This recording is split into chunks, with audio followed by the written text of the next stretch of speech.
Bonsoir mes anciens abonnés, mes nouveaux abonnés.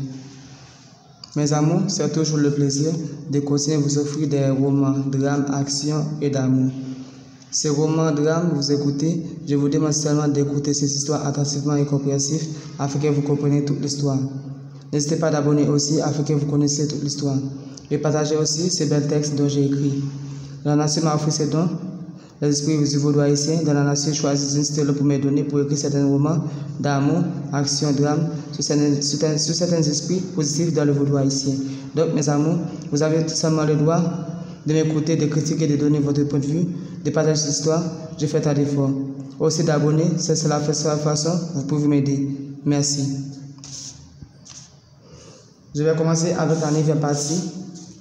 L'histoire du roman qui est titré La mère de Basila a disparu. Donc je commence avec l'histoire. Pendant le démon se marche au chemin, à peine Basila et Daniel s'arrivent auprès des démons. Les démons regardent Basila. Ensuite, Boisfeu regarde sa main, son cou. Il voit d'un bijou au cou de Basila et d'une bague pierre bleue dans le doigt de Basila. Chanorin se prend sa chaîne dans son rein et se tient dans sa main. Ensuite, Boisfeu se contre sa main et regarde vers le haut pour neutraliser le pouvoir de Basila. Quelques minutes, il ordonne aux démons d'attaquer Basila. Chanorin se lève sa main vers le haut et neutralise le pouvoir de Daniel. Les démons s'attaquent Basila. Basila se prend son poignard à la main et se lutte contre tous. À chaque démon, Basila essaie de tuer. Chanorin se tire d'un coup de chaîne contre Basila dans son dos. Son dos se saigne.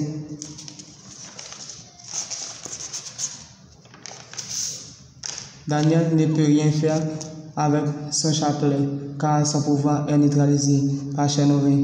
Basila se souffle contre Boisfeu et Chanorin. Boisfeu se tourne en rond d'elle et lui tire 2 coups de poignard dans son dos. Elle se saigne vraiment beaucoup, mais elle se défend contre eux. Quelques minutes, Boisfeu ordonne aux démons de séquestrer le jeune homme. Les démons s'approchent de Daniel et se prennent Daniel au bras. Chanorin se tire des coups de chaîne contre Basila dans son dos en tournant en rond d'elle. Et Boisfeu aussi se tourne en rond d'elle en tirant des coups de poignard contre elle. Elle se saigne, sa force diminue vraiment beaucoup. Elle voit que les démons partent avec Daniel. Elle se dépose sa main au terre pendant qu'elle est tombée au sol. Ensuite, elle s'adresse aux Assis-Loko et Legba. Par pouvoir mettre Assis-Loko et sur la permission de Legba, je neutralise le pouvoir de Boisfeu et de Chanorin, dit Basila. Ensuite, Boisfeu, qui se tourne en rond d'elle et tire 2 coups de poignard contre elle, elle se tient la main de Boisfeu avec le poignard. Après, Chanorin voit ça, il se lève sa main vers le haut et se disparaît. Boisfeu se saute 3 fois au sol, il ne peut pas disparaître. Et avec les démons qui sont avec Daniel. Ensuite, Boisfeu se regarde vers le haut, il bouge sa bouche. Quelques minutes, il disparaît à la main de Basila. Basila se fixe les bijoux dans son cou vers Daniel afin que les démons ne passent pas avec Daniel. Les démons disparaissent et Daniel reste avec Basila. À la 10e partie, vous allez savoir si Basila va être sauvé car les démons, car Boisfeu et Chanorin avaient saigné Basila beaucoup. Nous allons savoir si Basila va être sauvé, s'il va être trouvé des soins à la forêt.